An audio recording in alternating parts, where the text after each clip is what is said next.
At first glance, Magical Girl Raising Project seems as if it's just another edgy magical girl show, and well, it is, but wait. Let me explain.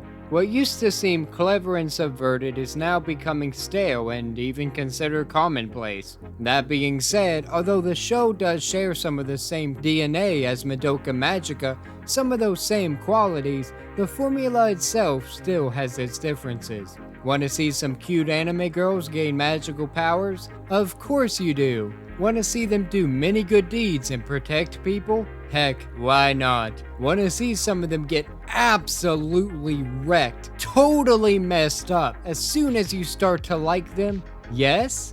No? Well, this show is for you. I know I said it has differences, but it sounds like I'm just describing a knockoff. But other than what I said above, or in this case before, it's above for me.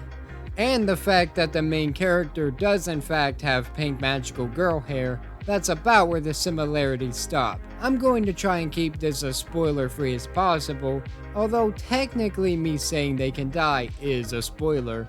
The show's premise revolves around an app, a mobile game of sorts, that allows anyone to make a magical girl character and fend off the forces of darkness just like they always dreamed of. The app is used to determine candidates that would be worthy of becoming real magical girls and dedicate their time to helping people. We get to experience this phenomenon through the eyes of a large amount of characters with differing abilities, fighting styles, outfits, personal lives, and mindsets. There are 4 main groups that we jump back and forth from at the beginning of the series. The first perspective is from our main character, Snow White, along with her partner. Snow White is honestly pretty basic, as much as I hate to say it, and I don't want to waste too much time on her. Thankfully, she's really easy to root for. She's very outgoing and she's honestly a really nice person. Although I wish she learned more lessons throughout her experiences. She's still kinda naive by the time the show ends, and you've seen this character before, I don't need to explain. Her partner though, feels like a spoiler. So I think I'll leave it be. Second involves a girl named Ripple, a bad button ninja who never misses, and her partner, Top Speed, a kind witch that can travel on her broom at high speeds. Third is of a group of people, a team of magical girls led by a girl named Ruler. As much as I'd love to get into them, spoilers and all, it's definitely better to experience it yourselves.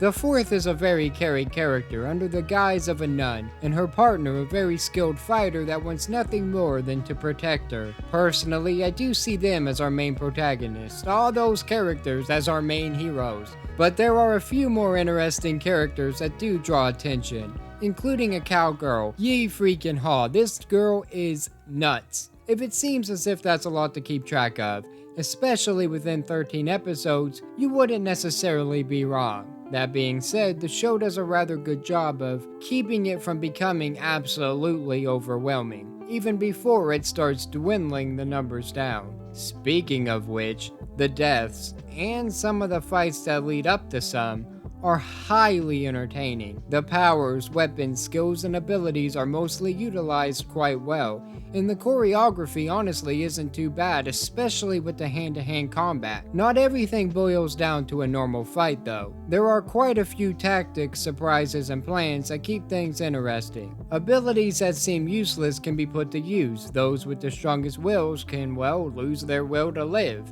And everyone is capable of practically anything given the right motivation. Every combat scenario feels like it's destined to be to the death, and in some cases, the survivors would wish as if they never did. When it comes to the personal lives, some wish that just the same. They chose to become magical girls in order to save people from the trauma that they've endured, and to make a difference in general. That not only gives them a reason to fight, a reason to live, and a reason to help, but it also gives us a reason to care. And when it comes to that trauma can be, traumatizing for us to viewer. They get really dark with these backstories, and it can be kinda depressing if you watch it all at once. I binged this, and it can be hard on the mental health, let's just say that. On the other side of the spectrum, though, some characters just chose to become magical girls because why the heck not? And whether or not they make a positive difference doesn't really matter to them. They do what they feel like doing, regardless of if it's the magical girl thing to do, which does add a human element to people far more powerful than humans normally are. But at the same time, it brings up the question, what the freaking heck was the criteria for this mobile game to pick magical girls? Like,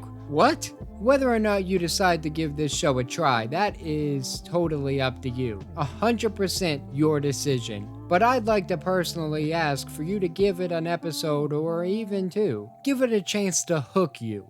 If it doesn't, then well, that's okay. And if it does, then I'm glad to have been able to give you something new to watch and something new to enjoy, no matter who you are, what you've done, or how you feel about yourself.